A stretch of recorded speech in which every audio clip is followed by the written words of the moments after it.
This thing is refusing to record. What is going on? Absolutely. Remind me, Lucas, remind me. If you were the first person to greet, you actually get 40% extra. Yeah, I feel like Oprah. You get 25%, you get 25%, we all get 25%. Just look under your chairs very quickly. Right. Evening, everyone. I just need. Right. So Evening, sir. a week in, how are things with the course so far? I think we're still figuring out what the heck has to happen. I want to spend a bit of time looking at the assignment. I don't know if the assignment, I think the assignment has been loaded. I wonder if I should do the assignment tonight, where the answers are, what the answers are, etc., and then worry about the lecture a bit later. Or do you want to start? I think let's do the assignment, guys. Let's do the assignment. Now, the problem is I cannot share the assignment on my screen with you because there's some issue with some protections. Maybe it allows us, because last year we weren't able to do it. Hold on. No, where is the assignment? Guys, has the assignment been loaded? Hold on a second. Yeah, it has been loaded because I'm an idiot.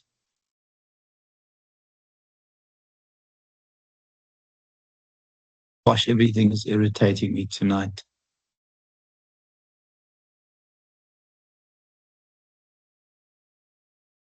Nope, that's not the assignment.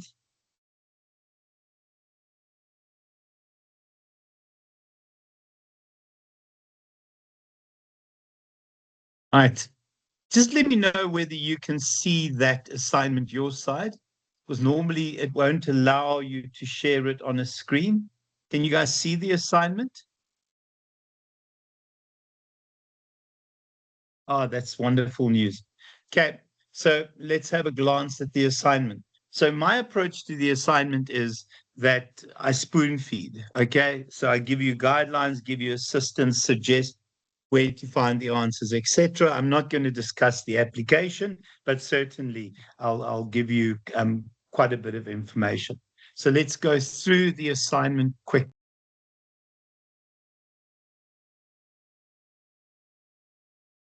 So the assignment, and it was quite interesting that this person was at the cricket last night when we smashed the Indians. I don't know if anyone watched the South African Indian game last night, cricket. Did anyone watch the cricket last night? Oh dear. Then I'm definitely in the wrong place now because I normally have classes that watch the cricket. 25% extra, Mohammed. Just, well, Kiara, 25% extra. For the people who didn't watch the cricket, shame on you. You're going to fail the assignment. But this guy was at the cricket last night and brought the cup out and was there. So it is the CEO of Microsoft, a heck of an interesting individual, guys. Very different to Steve Jobs and people that have gone before him. It is very interesting how he thinks about theories and uses theories and works on his leadership style. Nothing is arbitrary with this person, but he is very impressive. I think that's the one thing we know, that this is an impressive person. So you'll see a whole bunch of terminologies being highlighted. I tried to do a little bit more than just give a case study. So you'll see at an honors level, what your assignments look like is also what your exams will look like. So I set this assignment and I set the second semester assignment for innovation as well. But what your assignments look like, there will be a case study and questions. When we get to the exams, you'll be given 3 case studies, 6 case studies, and you have to prepare all 6 case studies with the questions. So these are seen exams. But this is important in terms of practicing for the exam, because if you can get this here, you can get it for the exam. Okay, so there are a couple of things that we have to look at. The first one, person, position, and process. So it is the 4 Ps that we started looking at. So you are looking at learning unit 1, and you are looking at slides 5, 6, 7, and 8 and 9. So slides 5 to 9, excluding number 6 there. Okay, so we spoke about how leadership as person is about traits and characteristics. Go for it, Josh. How's it, sir? For the format, is How are it you? like good in you? No, I'm Is good, it man. like a report essay format or just like, It is an essay format. So okay, it's not a report. I can't remember what instruction I gave. Just give me a second and just check here. Okay, so it's an essay format. One introduction, one conclusion, and in between these different bits. So please remember, one introduction, one conclusion. The one thing, guys, that you have to get used to very quickly at an honors level are the rubrics. Okay, so have a very, very quick look at your rubrics if you can. Okay. And it tells us you should be able to mark yourself in terms of these rubrics. It tells us exactly what gives you an 80%, what gives you up to a 79%, and what will cause you to fail. So you'll see that the rubric is there, but importantly, you get this part. And it's only 5 marks, but there is a structure. So a very clear introduction and conclusion, and then there's flow in terms of the document itself. Okay. Word count is, I don't know if they've put in the word count because that was up for debate. Hold on a second. I did put in a word count. I just want to see whether they had changed it. Make the word count, guys. I cannot see it in here. Hold on. Make the word count around 2,500 words, not more than 2,500 words. 2,500 words for the word count. Everyone okay with that? That's what I don't have the textbook with me. Can somebody quickly grab the textbook and tell me where the 4 P's are? Mm.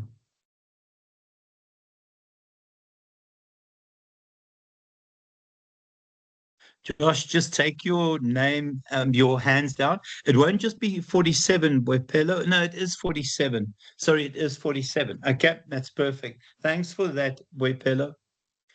So the first one is that key at this level, guys, is how well you integrate theory and application. I think I tried with these case studies to give you a heck of a lot of hints and suggestions, and this is a summary of about 3 or 4 articles that are directly related to the case study. So the thinking is that you've got to get the theory. You have to show that you understand the theory. And how you show that you understand the theory is by integrating the right application bits. I think that to me is essential at this level. And I think it's that balance between theory and application that gives you a good mark. Right. So there are lots of hints. I'm not going to give you the answers in terms of the application. The second one is the influencing tactics. Now, we haven't got to that yet. So here again, learning unit 1, and it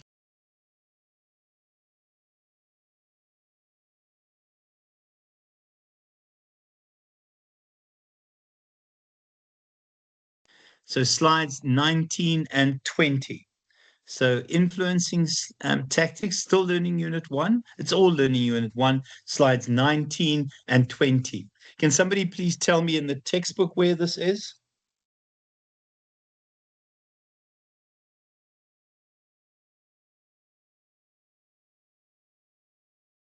Yes, please, Elizma. Please reference the case study for me. Okay. Please reference the case study.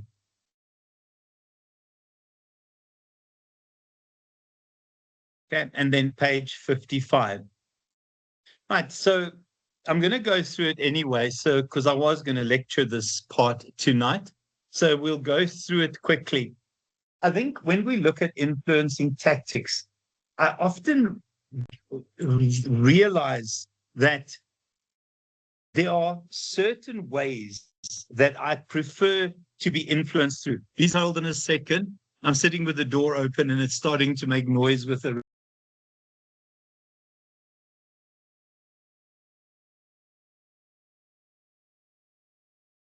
Okay, so influencing tactics. Have a quick look at these two slides and tell me which you prefer as the tactic to influence you.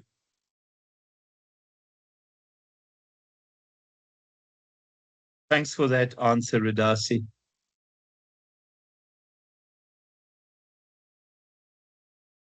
Okay, tell me which of these influence you best as a leader. Who likes details, to be told the kind of thinking behind it, the stats and numbers that drive? Yes, you need external resources. Sandra, so you like factual stuff, you like stats and numbers. External resources, yes, guys, I expect at least 8 other sources other than the textbook. Inspirational. Okay, so this is an interesting one, Elisma, because it's often based on that notion that when you are at work, you are there to be fantastic, you are there to make a difference, you are there to leave an impression, you are there to leave a positive impression.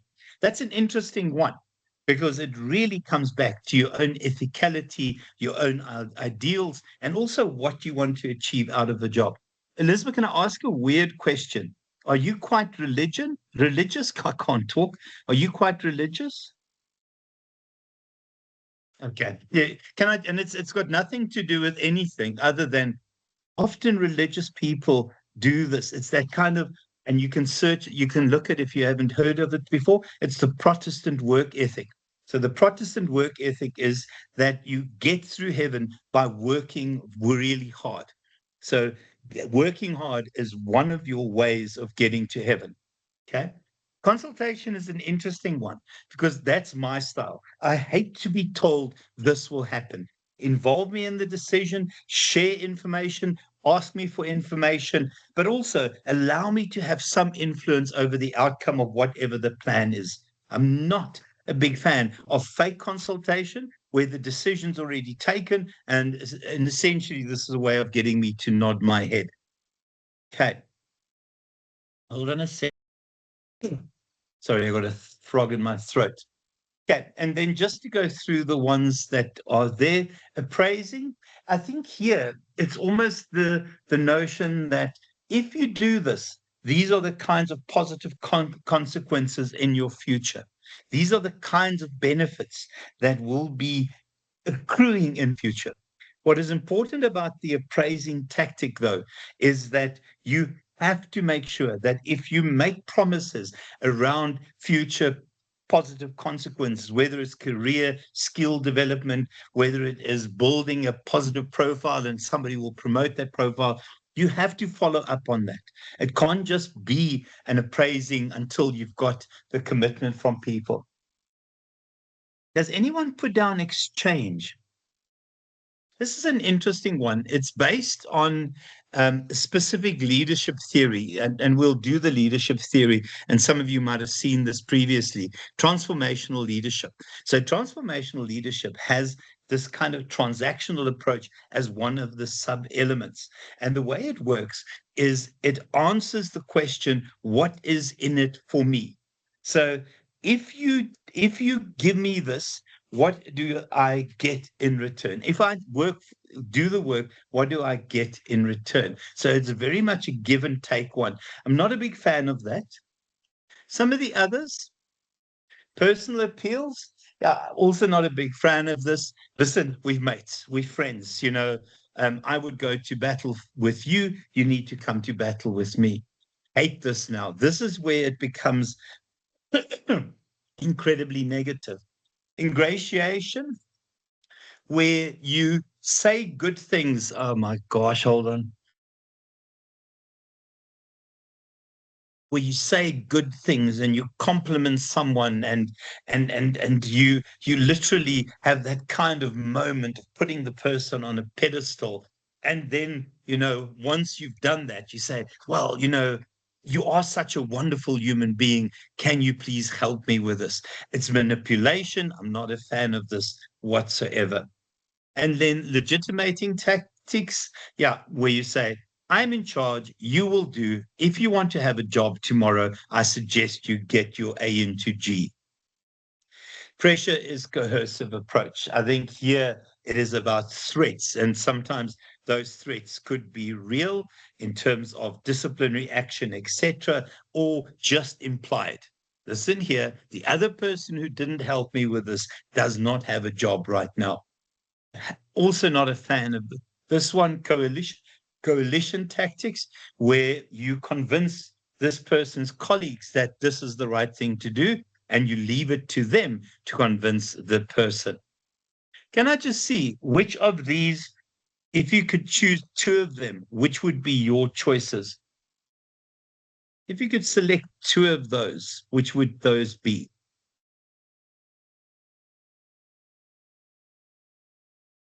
People that haven't answered, what would your choices be? I've only had 5 or 6 people answer, guys.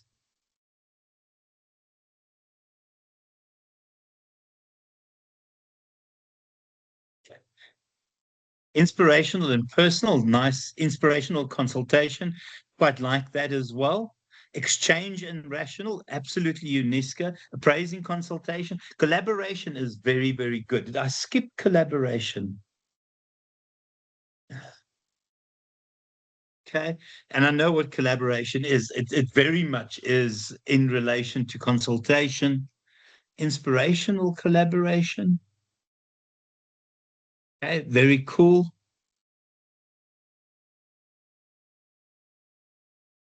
Rational. Oh, that I don't like that one, Luke. The idea of who said legitimation. Oof.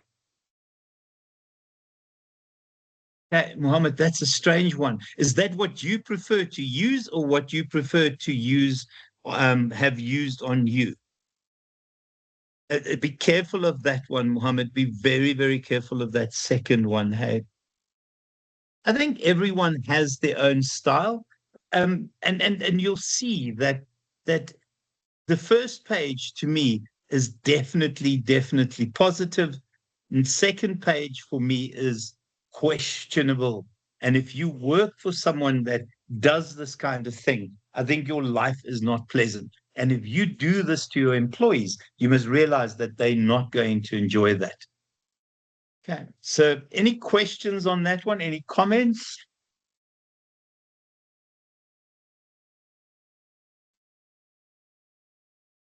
Paul, you've got 3 consultation. Oh, very, very nice. Okay. So guys, remember, it is his influence tactics. I think, yeah, you'll see that he'll definitely default to the positive stuff. Hey. And then the difference between leadership and management, and how much of each this person uses. And again, he's an interesting case study. Hey. So the difference between leadership and management, you're looking here at,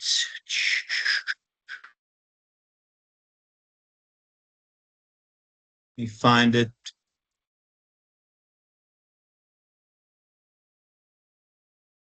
Right, it's from about here. Is this here? Okay. Yeah. So guys, it's still learning unit 1, slides 35 to 38. Can somebody to 39? Yeah. No, to 39, to 38. What am I saying? 39 and from 35 to 39. What are the page numbers for that?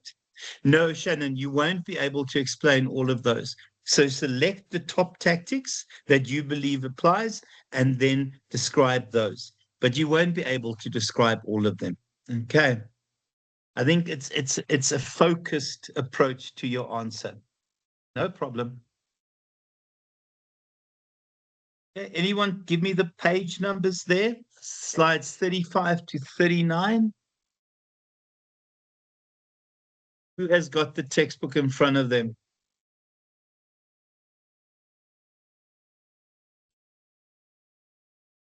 Okay, we'll give somebody a second to find it for us.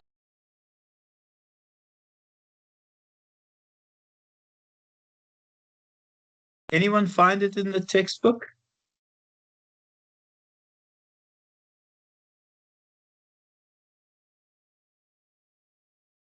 Okay, whenever someone finds it, let us know. Okay, so the next one is also, yeah, love this question actually. So here we're looking at the competing values framework. And the question is that in the competing values framework, it suggests that there are four kind of cultures that are present in an organization. In what we have here, it is slides 32 to 34. Slides 32 to 34. Has anyone found the pages for management v leadership?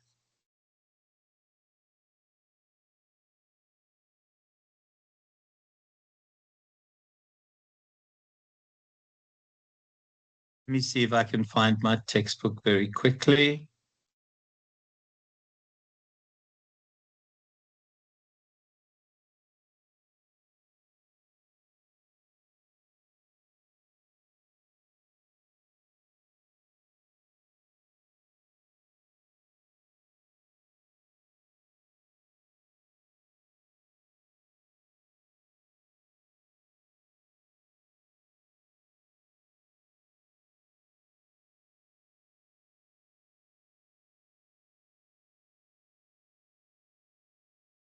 Anyone found it? Sorry, guys, I've got something in front of your screen here.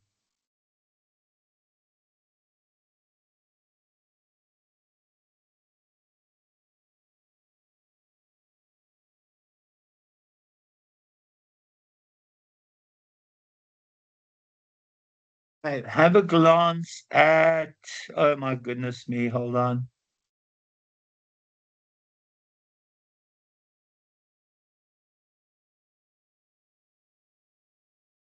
Have a glance at pages 31 and 32. Is it about there? Pages 31 and 32. 28 to 31. Thank you so much. Also put in 32 there, okay? Um, the textbook that you're using is leadership. The name is leadership. So, and I know that people are still finding their feet with this stuff, guys. So, boy, it's this here. Let me find the right MO.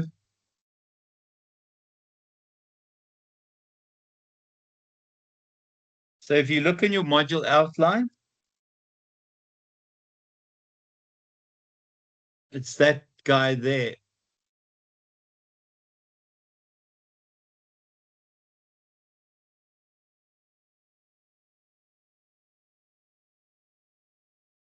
Okay, it's there, boy.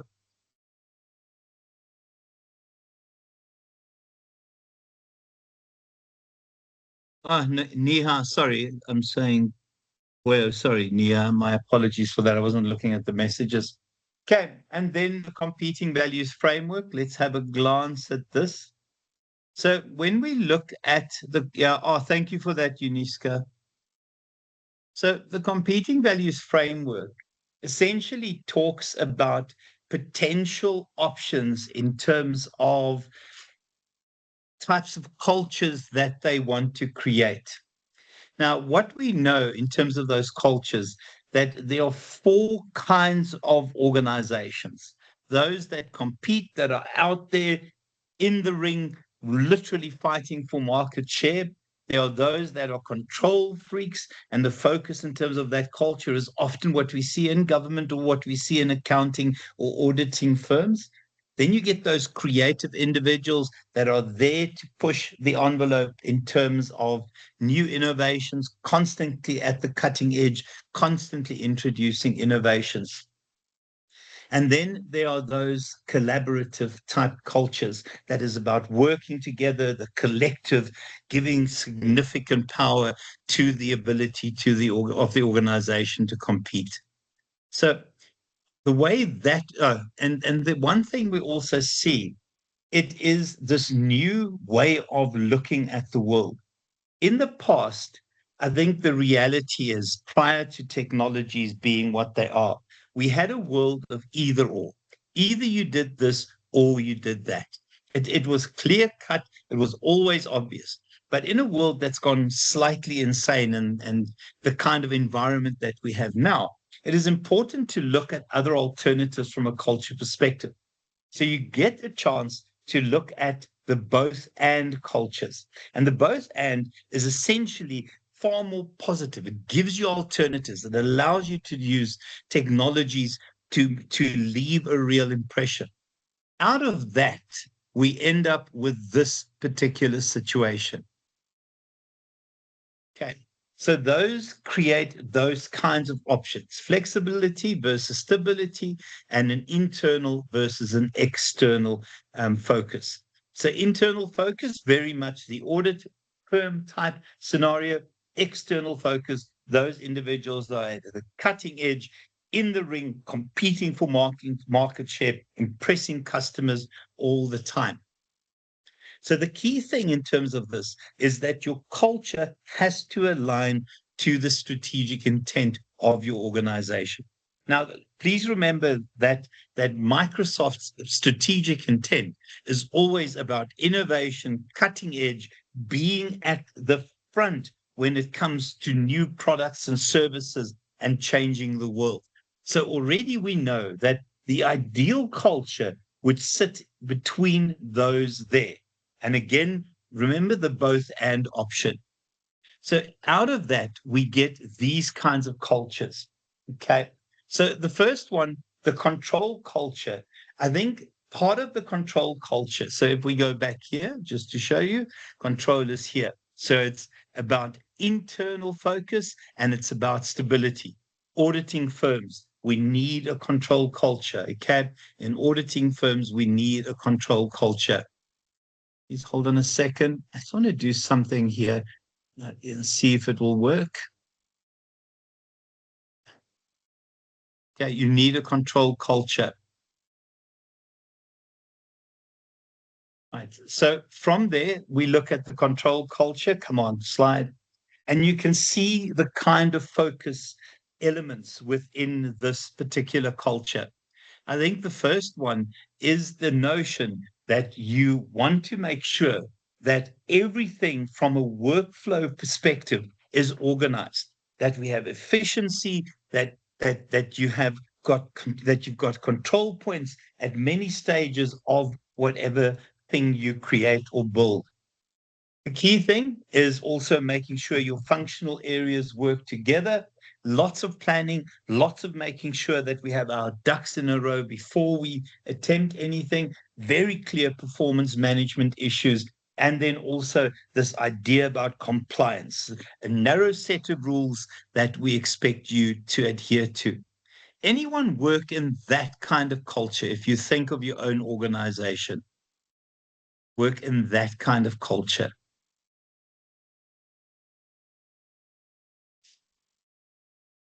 Anyone work in that kind of culture, recognize those kinds of behaviors? Okay. It's not my kind of place. It's not my kind of place where I would be comfortable in. The second one is the collaborate culture. So here the focus is on, making sure that people who work for us are committed to us, support us. For me, this kind of culture, the control culture, I think we'll find in a lot of government enterprises. I think a lot of government stuff, and you don't have a choice because you've got narrow pieces of legislation to guide you. I would imagine that government has that. I would imagine in auditing firms, you would have that. It is Harvard referencing all the time. Okay, have you guys not been through the library to show you how to do electronic referencing and stuff?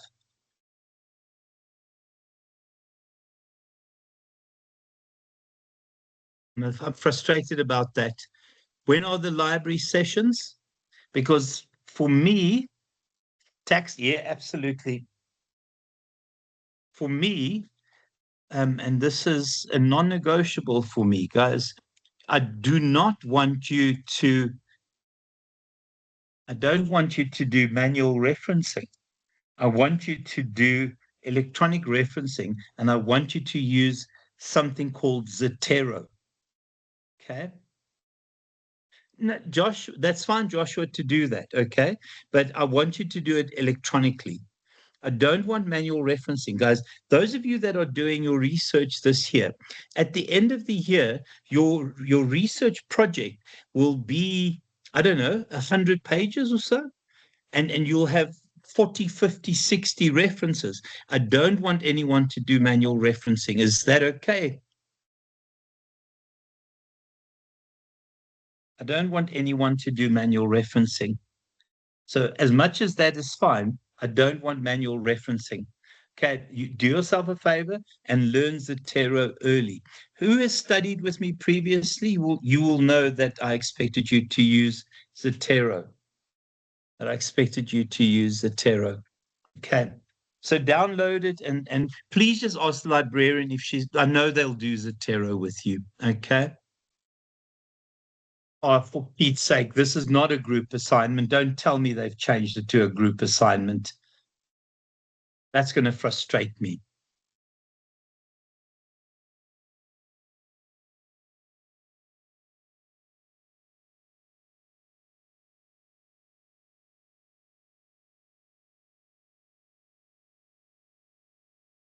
I'm frustrated about that. This is an individual assignment, guys. The third assignment is a group assignment. This is an individual assignment. Flippin' heck, man.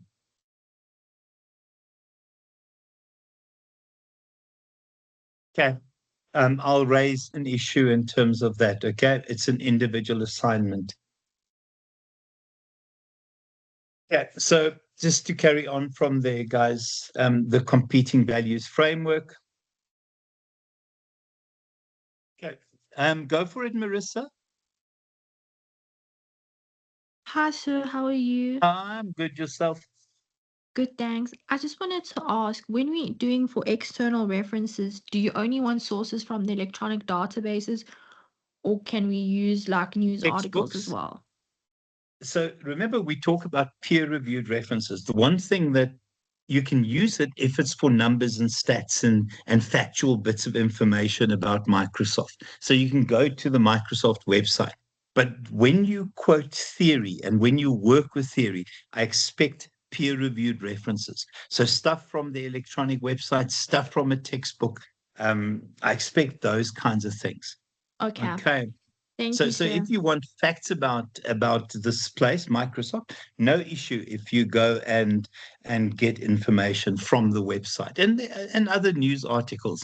He's in the news quite often, and he's an impressive person. So you can imagine that he's in the news. So I'm quite happy with that. But when you talk about theory, I need a proper reference, a peer-reviewed reference or a textbook reference. Guys, also think on ARC, I chucked a whole bunch of references. I don't know if anyone had seen that. I put not references, textbooks. I put a whole bunch of textbooks into ARC as well. Has anyone seen that? Shucks, I don't have it here. Um, has anyone seen the extra textbooks? Yeah, so it's here, guys. Shucks. Okay, so let me. Sometimes I struggle to get into ARC.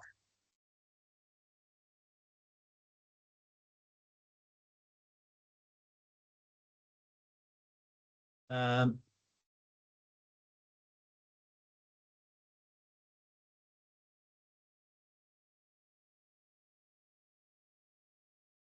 so go to content. Go to additional material. There are tons of textbooks there. Okay. Radasi is the person who organizes us, guys, but there are the textbooks there.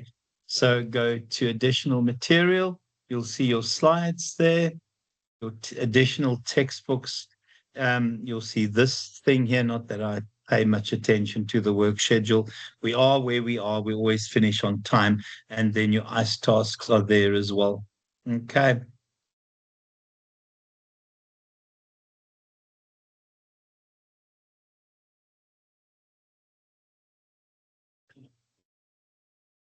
Right. So that's the first one, control over there. Okay. If we then look at collaborate, as I said, the focus here, Lebohong, I don't even know whether you need this textbook. With the slides that I have, okay, plus the additional textbooks that I've given you, remember, this is honors. This is not undergrad. We don't care where you get your information from. Yes, I base my assignments on the textbook, but we don't care which textbook you get the information from, as long as you get the textbook. So I wouldn't even bother to go out and buy it. I don't know if that makes sense. Who has purchased the textbook? Who has purchased the textbook? Okay, a couple of people have. But if you haven't got it, and if you don't want to spend the money, there are other textbooks. Remember, at an honors level, we look at the world slightly different, hey? Yeah, if you want to get the textbook, that's fine, Boyo. Okay. Teal, your hand is up, or is it just to say you've got the textbook? Okay.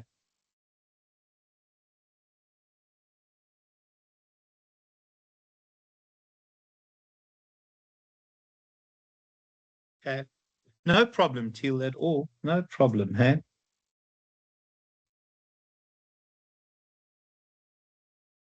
If they're not giving us a crash course, I will do the crash course. Okay, Boyo.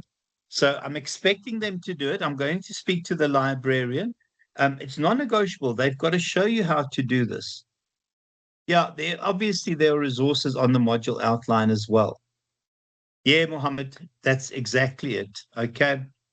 There are lots of guidance, but I'll make sure. But I've been given a clear undertaking that they'll do this for you. Okay, the librarian. Okay, so in terms of collaboration, I think the focus here is very much along the lines of making sure that we work together as a team. I mean, those of you that watched the cricket last night, it is a wonderful example of collaboration, of how people knew their roles, were there for their team members. And there are lots of things that underpin that ability to work together. Clear honesty, clear communication, and then also helping others, developing others, because a team is only as strong as its weakest member. So you will train and help and guide. And then also it's about managing groups, leading teams so that they understand that their purpose is this coherent focus on outcomes. And then, yeah, positive employee conflict. Remember, you'll always have conflict, but conflict can vary, can definitely be positive, that kind of optimal level of conflict. Okay. So in terms of the first two, right? If we look at the first two, so those are the ones that are internal. Okay, the difference between control is that it focuses on stability, where your collaboration is about very much flexibility, creating organizations light on their feet through people working together and helping each other. If we then look at compete, now the compete one is interesting, that you still want stability, but it is an external focus. And you can see here, very clear vision about the future, very clear goals and objectives, key that people buy into that vision, and then designing an organization that competes but provides some sort of stable foundation, and then very clear, making sure that we have people who check up on and make sure that tasks are completed. And then the create. This is that idea of new ideas, the idea that we are constantly innovative, that we negotiate, we get commitment, and we change the organization. We create an organization that is light on its feet through innovation. Now, I'm not going to say to you where Microsoft should be. I think it's a bit obvious, but you'll see the discussion around it. I'm not going to go further than that. So it's slides 32, 33, and 34. Where in the textbook is it?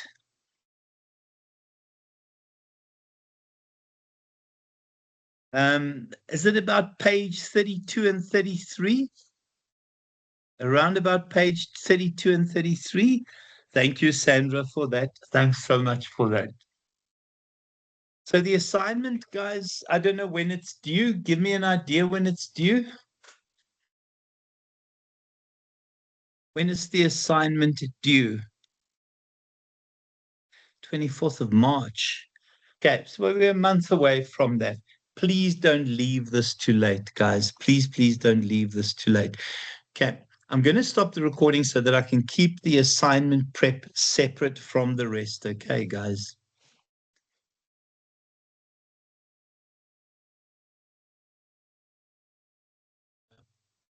To also just say, I share